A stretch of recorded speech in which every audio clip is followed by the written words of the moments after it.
You see that it's all about him. You see it's all about the chase. They will go an extra length, my sister.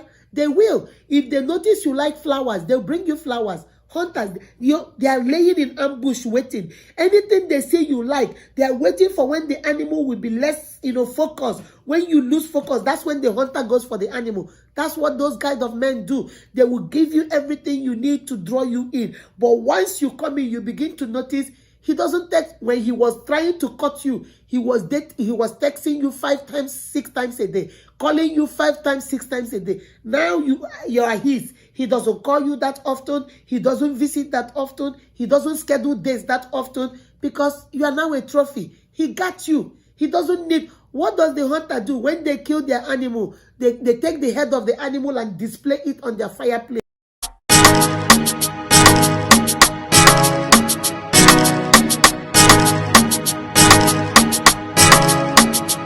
Live from Atlanta, Georgia. Beautiful, wonderfully made by God. Welcome to the Big Show. And display it wherever so people can see their conquest, so people can see how well they have done. Now, that man has gotten you. You are now a trophy. People can see you are right there by his hand, and that's all you do. That's all you're good for, right there. There is nothing else, no attention, doesn't care for you, doesn't profess, doesn't provide, doesn't protect, doesn't do the 3 P's with you because he has got you. But you look for the gardener. And then the third type of men are those ones I call the gardeners. If there is anything like a perfect man, there is nothing like that. But my sister, aim for the gardeners. The third type is the gardeners. Let me give you the definition. A gardener is a person who is skilled, to maintain the garden design. Okay? The gardener's labor during the year. The gardener's labor during the year include they do planting of flowers, the planting of other plants, they do weeding, they do pruning, they do grafting, they do deadheading, they do mixing, and they do the preparation of insecticides and other products for the pest control of their garden. They also do tending garden compost. All right? He continued, he said, the gardener who monitors the health of all his plants. He monitors the health of the plants and the greenscapes. He does the watering and the feeding plants for this plant and the feeding plants for this animal, for these plants. He does the trimming of the trees and the shrubs. He does the fertilizing. He does the mowing of the lawn. He does the weeding of the garden. He does a lot. That's who the gardener is. My sister, stop looking for the perfect man and look for a gardener. A gardener is there to weed.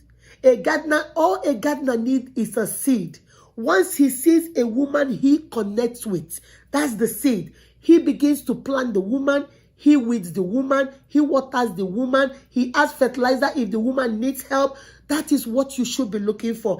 A man that believes in you. A man that supports you. A man that is there with you. Might not understand what you're doing, but he trusts you enough to know that if you're doing it, it must be good. A man that wants to tend to your garden. The definition says he maintains the garden design. There is a design, there is a focus he has in his head, and he maintains it. He takes care of it. He cultivates it. He multiplies the plant. He waters it. He trims it. He makes sure wild animals don't come in it. A man protects. 3 things, the 3 P's a man will do. A man will protect, a man will provide, and a man will profess his love for you. That's the gardener. My sister, that's who you should be praying for. For your husband to be a gardener, a man that tends to you. We don't need a man that is a hunter. He will hunt you down and then that's the end of the story. You are dead to him until he continues with somebody else.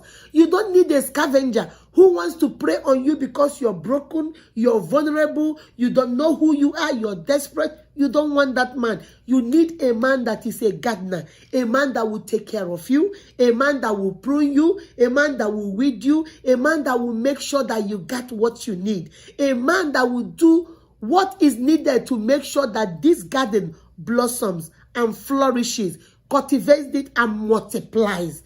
That's the kind of man you need, my sister. All of you uniques, you keep asking me, how will I find a good man? How will I find a... This is the things you should be looking out for. That guy you're talking with, that man you're married to, is he a gardener? Does he see where you're going? Does he encourage you? Is he your greatest cheerleader? Does he motivate you to do more? Those are the things you should be looking at. And if you're already married and you notice that, oh my God, Miss Unique, my husband is not a gardener. My husband is the first two. My sister, it's high time you sit your husband down, turn on this video, and let's talk about it. I'm a strong believer in communication. Tell your husband, look, honey, I want you to be a gardener.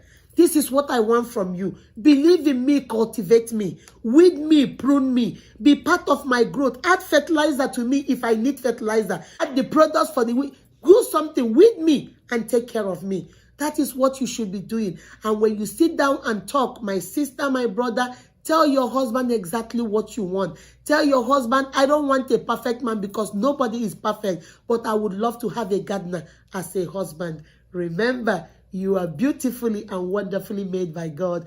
That is why you are unique. Be kind to yourself and to each other. Until I see you in the next video, mwah, love you guys. Bye-bye.